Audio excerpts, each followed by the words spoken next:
الدار راح يجي الطبيب. والسبب دار الرياح. ها؟ هذه الصعبة. لا مش صعبة، هذه أريح. تبي يا رياح الهواء.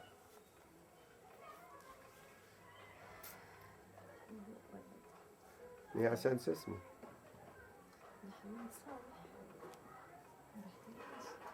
ويا الزمان وفرحتنا الأيام نجروح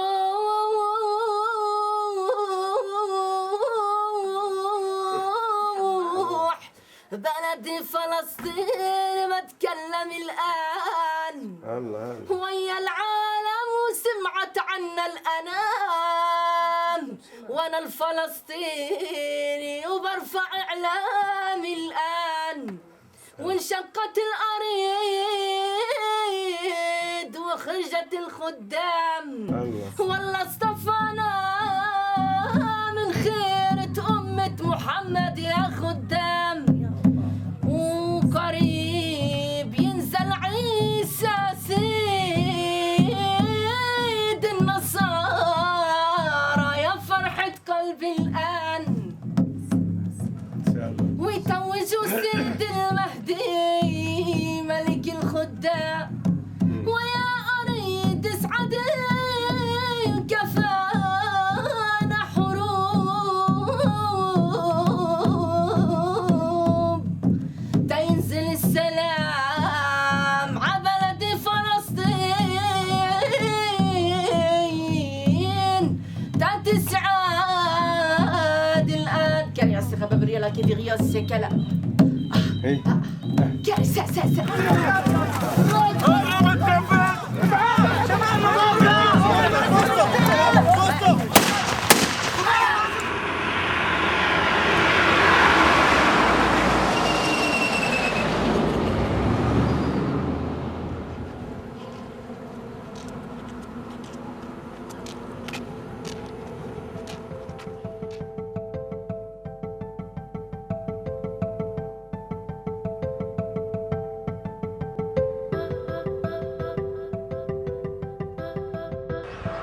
I used to losing my friends now. And if army attacked, I would say I don't know which one of my friends I'm gonna lose now.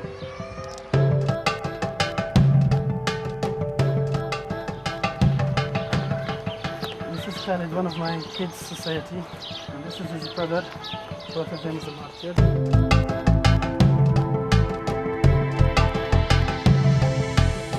This is my friend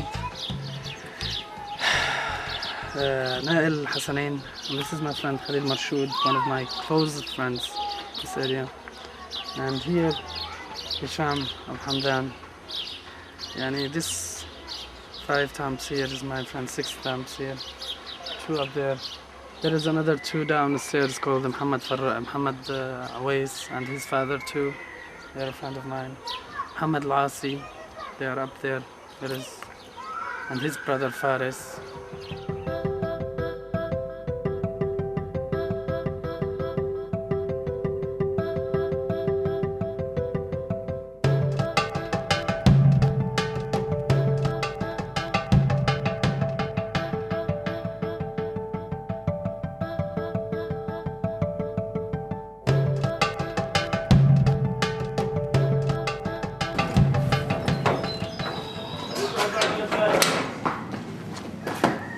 يلا صور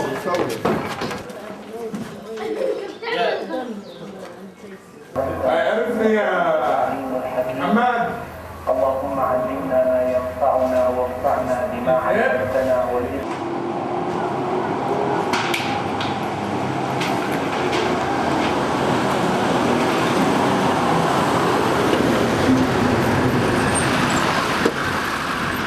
Situation here is nothing new. All the time attacks and invasions and soldiers and martyrs, injured people, all the time. So as you see, we are in the cemetery now. You can see a lot of martyrs' grave here, and a lot of kids playing around on this cemetery. It's like the playground for them here now, because most of their friends, most of their families, they are buried here now.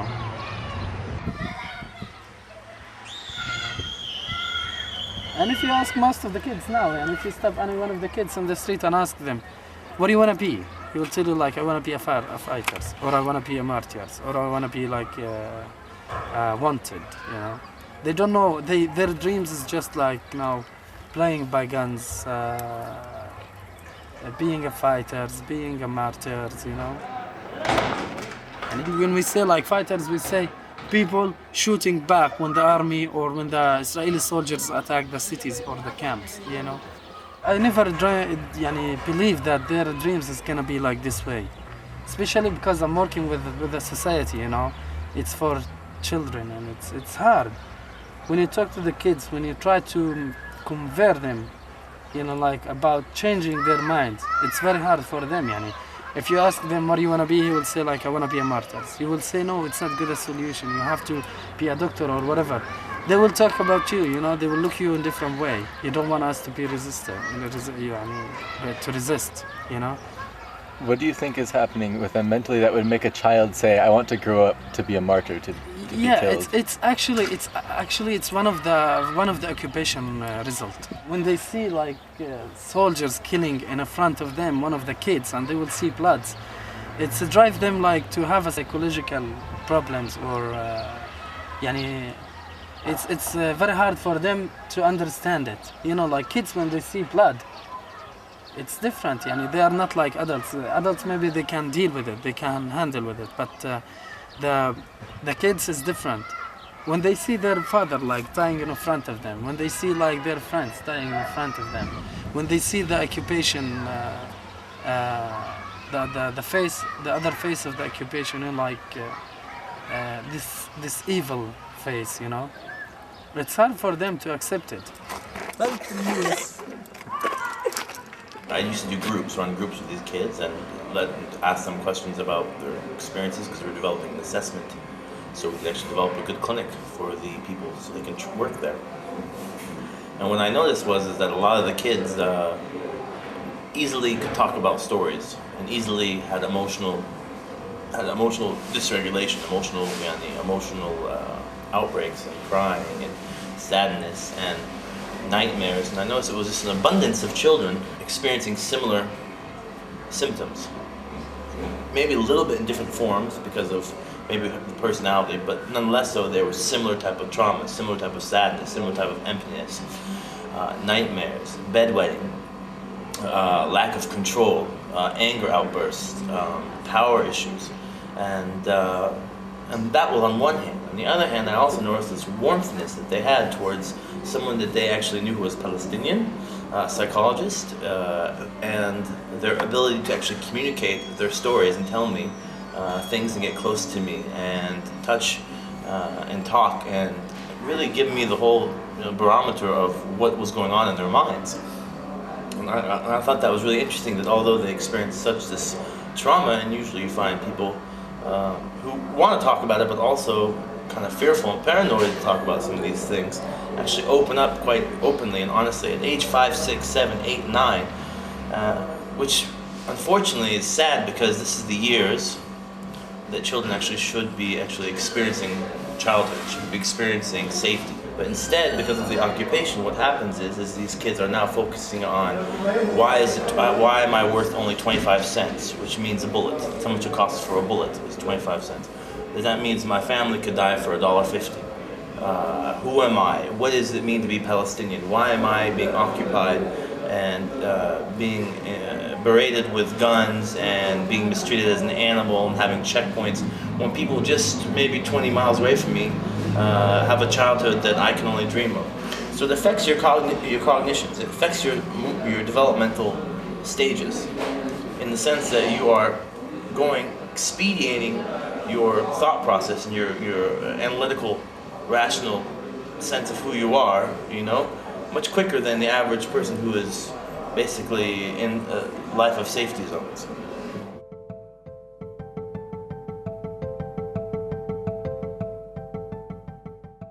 In the first Intifada, it was different totally. I do remember most of the adults at that time, they used to teach us how to be a doctors or engineering or teachers or whatever, when they closed the schools, I do remember when they imposed curfew, at that time they used to impose it for 1 month, 40 days, 50 days, 2 months, 3 months, under curfew. They used to make like a public schools inside your neighborhood. They used to teach you, but nowadays, you don't see this stuff. You don't see like that times. Even the shabab, they used to give you choices. Like if you wanna be a fighter, or if you wanna be like in the prison, they will explain for you what you're gonna get. Like you will be in a bad position. You're gonna lose 5 or 6 years of your life, and you will never get something. Even, but you have to resist. This is our land, and this stuff. But nowadays there is no choices. There is no one will explain for you why you are resisting, because you can see it in your eyes. There is no one to tell you like you cannot resist. Because even if I continue my study and educate, or I graduate from my university, I don't know when I'm gonna die. So why I'm gonna study? They will think about this way now, about it. It's different for the kids now. I mean, really what's happening now, and there's many psychologists, good psychologists here, who are talking about it. There's no parenting system. The parenting system is being destroyed. There's no parenting system on the governmental level. There's no parenting system on the society level because of simply targeted assassinations, imprisonments, people being tortured, going to prisons being tortured, and coming out and having children, having babies, but not being good fathers because they're too busy in their own minds. Mothers having too much responsibility being bared on them, working in the cities or in the villages. They have more access, easier access through the checkpoints than men do.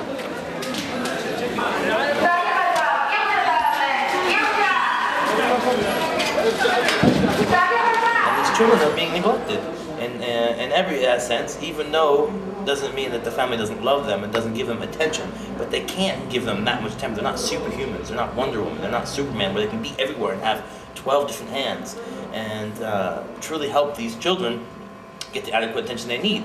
Now, in most societies, it's that way too. That's why you have school systems. That's why you have aftercare systems. That's why you have sports. That's why you have cultural and center clubs. You know what I mean? And religious clubs, and music clubs, etc., etc. Those are also the parenting systems. But if those are not there, because they also have been destroyed, then these kids are missing this gap. And now where do they go? They hang out with the people who they identify with. Now who are the kids here identifying with?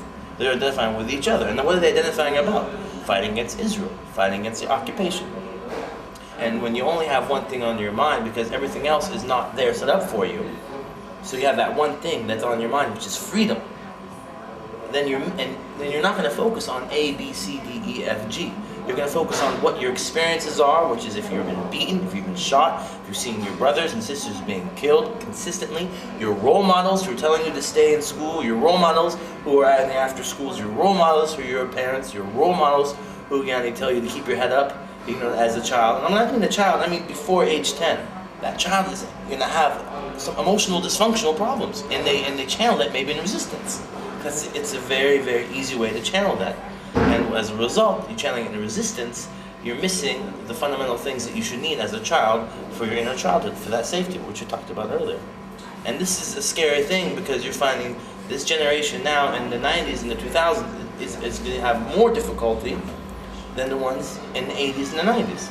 Because each year, each generation, the deindustrial ghettoization, the occupation, which is deindustrializing society from economic, from military, from developing death, killings, it's creating a vacuum that it's going to be hard for us to get out of.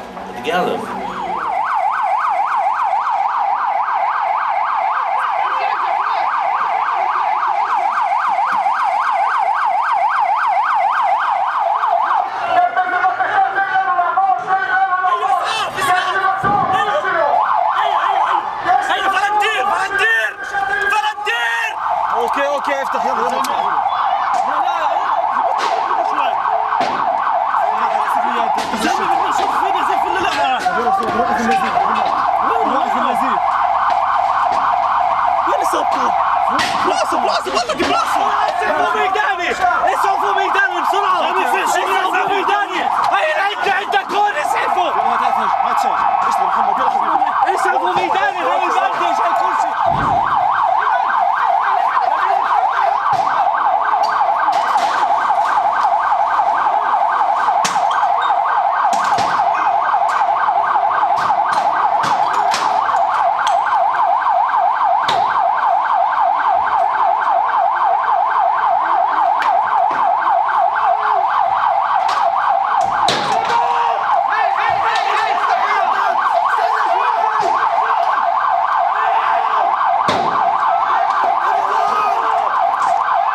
التصور؟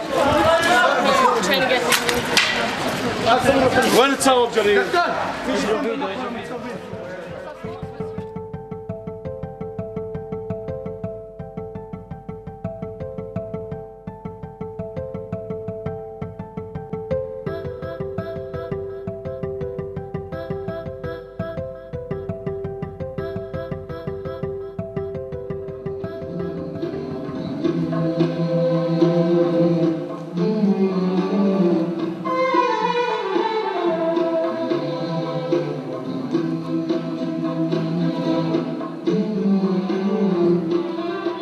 I started a diary project 2 weeks into the Second Intifada, where the students were really traumatized by what was happening around them, and they couldn't concentrate on learning,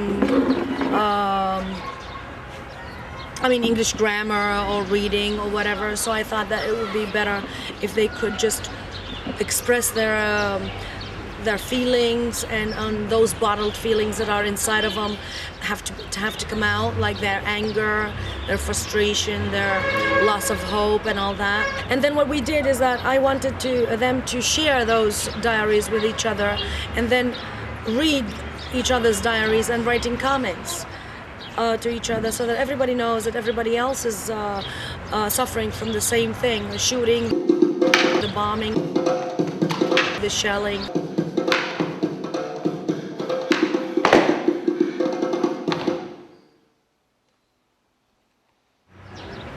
The curfews were just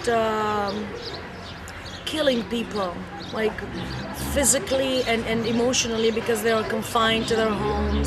So their homes, instead of becoming a haven for them, they've become a prison, and they couldn't deal with it at the time. So that's how Diary Project started.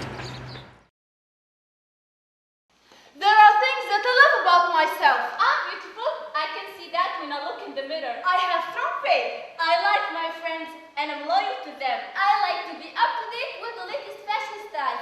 It makes me happy. I respect adults. I'm not fat and I don't want to be. I like school. I'm a human being. I act like a normal person. I breathe. I eat. I cry. I laugh. I feel. And I definitely think.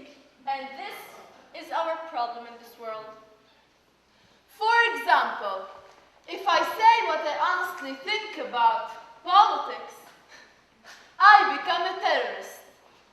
And if I talk about religion, I become an atheist. And if I talk about normal problems, I become a fanatic. Alright. My name is Mais Qamsiya. I'm 16 years old and one half, pardon. I speak 4 languages. I have lots of hobbies, mainly chess, and I want to be a filmmaker. That's all. And me, I'm Wala Ghafoun. I'm 17 years old. We are in the same class. I also have lots of hobbies like writing. I like singing, listening to music. And I had an experience in the drama. We did a play about the situation, about our life as teenagers. And that's all. I'm Grace Awad. I'm 16 years old. I'm in the 11th Scientific in St. Joseph School at Bethlehem. I live here. And I have lots of hobbies, like writing and reading are like doing most. But I love acting, and writing. I started writing poems and small things, like small things for the school, any feast that is being held. I'll say a word, some words. But after that, I started writing small sketches for the sketches to be acted, and I hope that one day I'll develop and write plays for really famous theaters, maybe.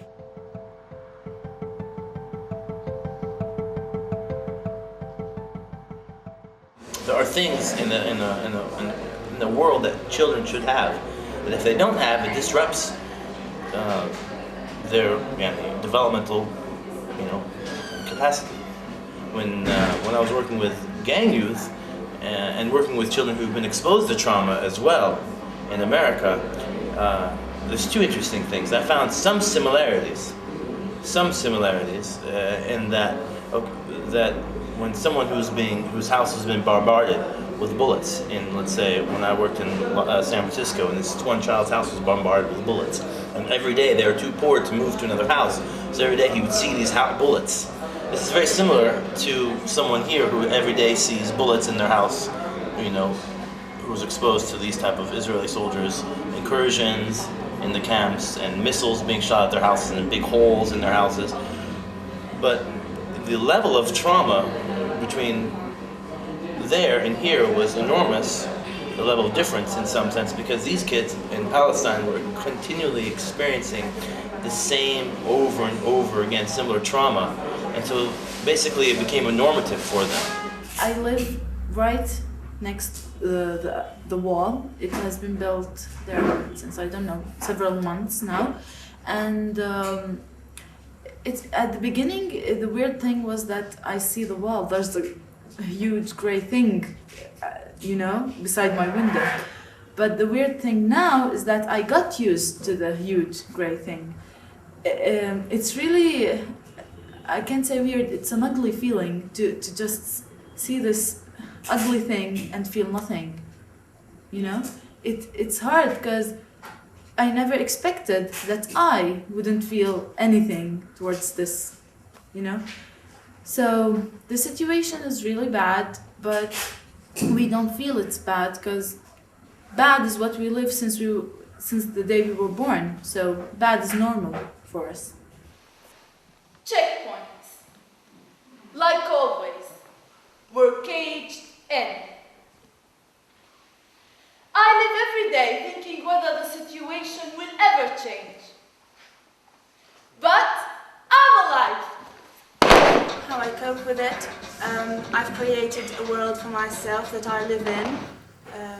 As I've told you, I don't go out of my room. I keep reading Harry Potter, and when my parents or my classmates talk about the situation or the war or anything that concerns it, I don't listen. I block my ears. I don't ask, so I don't really know the real situation. They say that the future is built on the past. I'm scared of the future because of my past. How can I build a future out of a broken past? Sometimes you live a moment and you forgot everything around you, and suddenly you just remembered everything, and you just remember the reality that you live. So it's something that look at it, like everything that is beautiful in front of your eyes, it block it, and you see just a black world. So that's what I feel. I don't know. For me, I don't live in a separate world like Mace, but I think we all do in a way that we don't know. We all live in a world that we want to forget what's happening around us. But like Mace knows it, and she says, I am living in a different world. For us, it's not the same way as Mace, but I think that the outer picture is that we are doing what Mace is doing, but in a different way. We're living it, but as soon as we hear it, we just go back. Mace all the time. Mace, she doesn't go back. That's the difference. I think we try to forget what's happening and to live like nothing is happening. Yeah. But as soon as you mention it, we can't ignore it. Maybe she can. It's a blessing. But for us, I don't think so. Do you agree? Yes. That's the thing. I feel that we're doing that, but in a different way than Mace. At some moments you ignore your life. I ignore my life for some moments. And then I feel that I'm obliged to remember. I'm obliged to accept the reality, the fact that I'm living. And it's painful. Yeah. And sometimes it's said like in bad situations that I'm pushing you to be someone you're not. But maybe for us, we'd love to be someone we're not, because someone we're not won't be living here, you know? Maybe it's like something tragic, you know, it's tragedy for you, but it's funny for us because it's okay. That is every day. Every single Palestinian knows someone who's been killed or been tortured. Or in every single person in Palestine, one family close to them, not distant, has been put in jail. And it has affected that family because our family, our society, is collective. You get what I'm saying? It's not like individualistic, it's collective, it's the we-me situation. Imagine how that affects your sensations, your perceptions, your vision, your hearing, your touch, your feel, your thought cognition process when you're observing all this chaos around you and you can't have a normal functional life. And so of course you're going to see this polarized of like, okay, my life is good, and reading books and playing life and having these dreams and perceptions that mask, because they need to keep on going on every single day. They can't just stop, because if they stop, the other people win. You see what I'm saying? They're doers for a reason. These kids are doing this for a fundamental reason that was missing at an early age. Now, comparing traumas, I don't like doing it, because yes, right now in this current situation, Ramallah is not being occupied like Balata. But people in Ramallah who are from Ramallah cannot go to Jerusalem. They cannot go to Nablus. They cannot go to certain areas, and they get humiliated at checkpoints just like other people get humiliated. And there's a wall being built just like other people, and their house has been incurred just like other people. So I think that's a timing factor. Right now it's Balata, and it's in that past 5 years it's Balata. Before that it was also it was Ramallah too, and Kalkilia, and Jenin. And this is the system I'm saying about the splitting. They like to split and conquer. And this is why, in some ways, this is how we are surviving. We're mirroring this, but culturally adapting it so we can fight and win.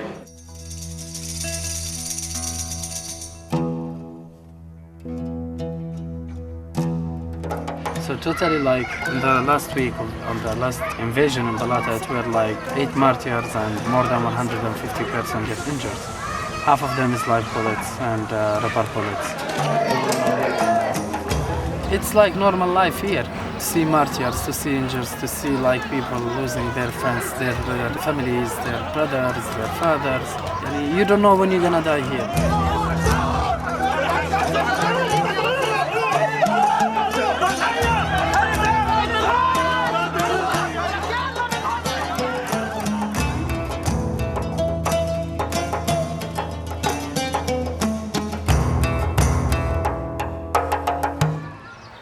I don't know. You can when you speak, it's not like when you see. You know, when you see it by your eyes, it's different. You cannot give the feeling when you talk, especially like if it's one of your people whom you know very well.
His standing was here, exactly.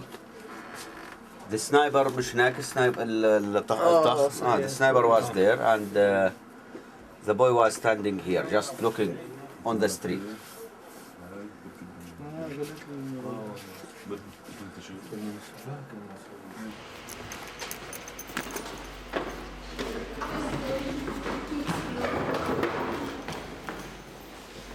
Okay guys, we are right now staying in the second floors downstairs. There was we received a phone call from our medical.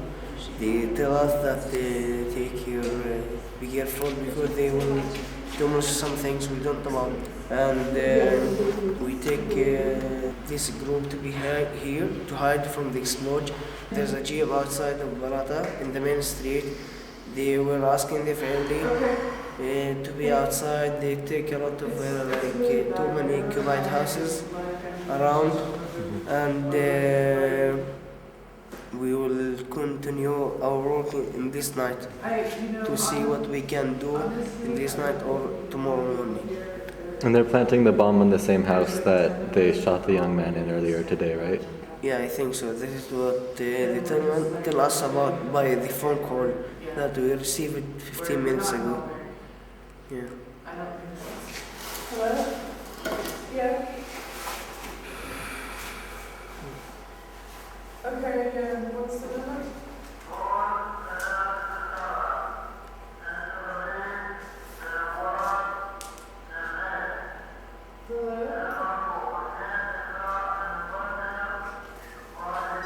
He said, everybody go outside. Yes. We need to explore your house. What? We don't know who's the house. 105. So guys, anytime they will explode the house, keep your mouth open. 83. Because if you like keep it closed or something, you will have pressures or something. It's not good. Because this is what information I need before. If there's a house. Okay?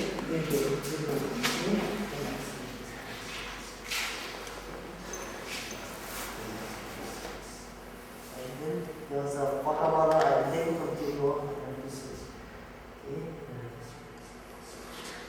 It's okay. The question of the nonviolent movement. You know, people really getting to care about the nonviolent movement now that these encouragements can go and happen anytime without any warning, without anything, and destroy municipalities and continue to kill people and be applauded by America. I mean, will this, you know, what people are, what's the purpose? But you need to keep your humanity, and you need to keep that. You really need to focus on the children. I think every level needs to focus on the children, be each other's keepers.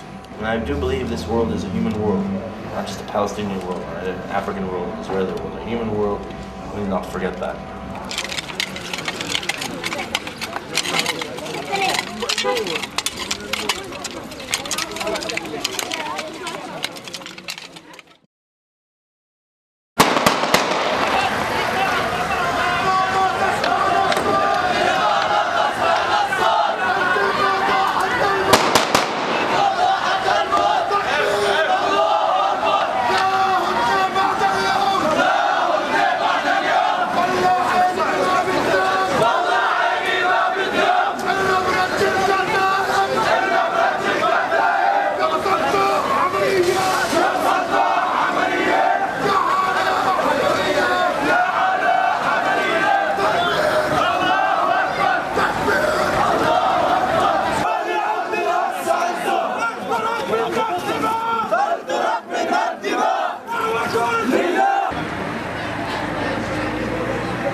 والله معيش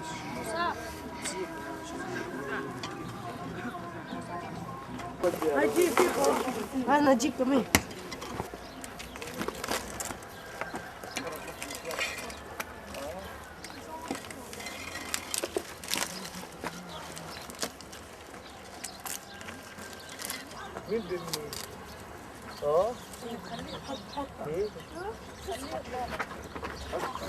لا بدهوش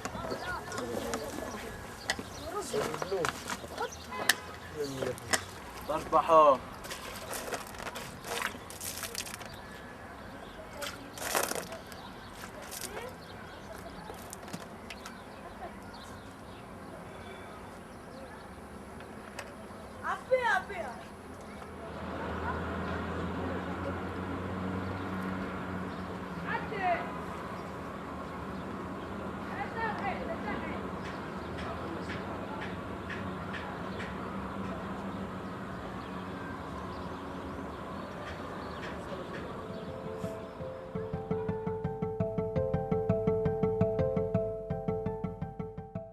We cannot lose hope of peace. You know, somebody will have the courage to change things for both of us, the Israelis and the Palestinians. You know, because we deserve to live a better life. We deserve to live in peace, and we deserve to live in dignity, you know. We have to... I teach them to respect each other and to respect others, whether they are Israelis or Palestinians or Americans or whatever, as people. And that's very important for them, but our reality is different. You know, when the child is being traumatized, you don't ignore that child and say, oh, he'll get better. Just ignore him. No, you give that child extra love. When the child's being abused, you give that child extra love. That's what Palestine needs, extra love. If we don't get the extra love, we're going to adapt our minds in different ways, and our cognitions in different ways, especially more and more since the war against Islam and the war against Arabs is on the rise. يوسي يعني شايف كيف الأولاد هذول عايشين في مخيم هنا ويعني في عيونهم الخوف والرعب لأنه الاحتلال زرع في قلوبهم الرعب. طب هذا الطفل لما بيخاف بالليل لما يكبر شو بده يحمل في قلبه؟ بده يحمل الكراهية والحقد. ليش طيب يربونا على هذا الإشي؟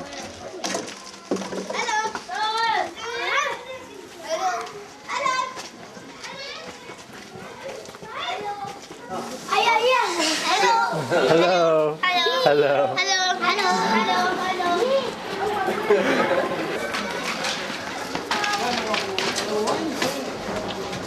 The people out of Palestine, they don't know anything about us. They thinking we are وحوش. يعني no. All the people in Palestine, they will see kills and see problems. وكمان شافوا أشياء كثيرة بحياتهم. ولذلك الاحتلال يعني سوى أشياء كثيرة بالشعب الفلسطيني، لكن إحنا كشعب فلسطيني هو بصور ما زلنا نملك الكثير من الحب. We have love and peace in our heart. This is from the God. But the occupation was make us very angry because my friends, a lot of friends was killed. My friends. When I see him is killed, he don't do anything. I was angry, but after 1 hour, 2 hours, I see this is from the God. Never mind. Killed. That day will come and we have a peace on the land. Never mind.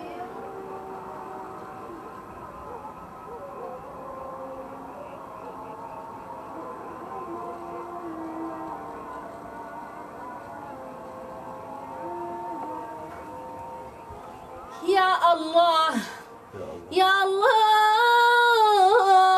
يا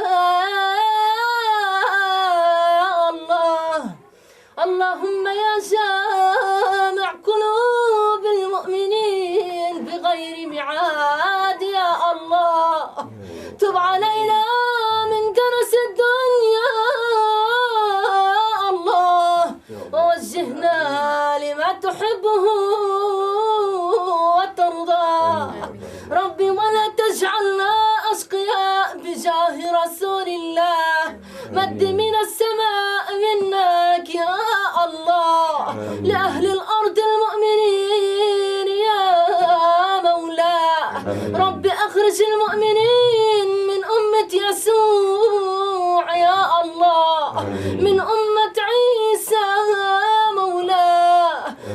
فرج الحق لهم يا الله. ربي لا تذرنا فرادا وأنت الوالي عنا يا مولا.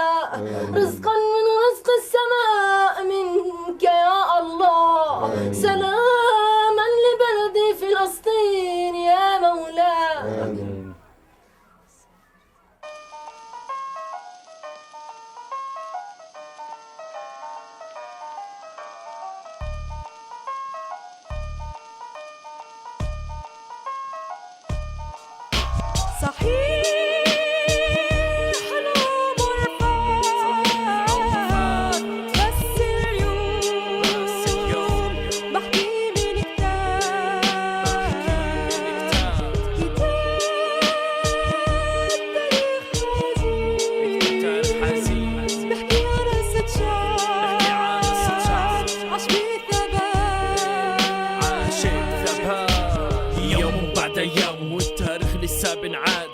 شاب يدفع دمه ثمن تحرير هالبلاد.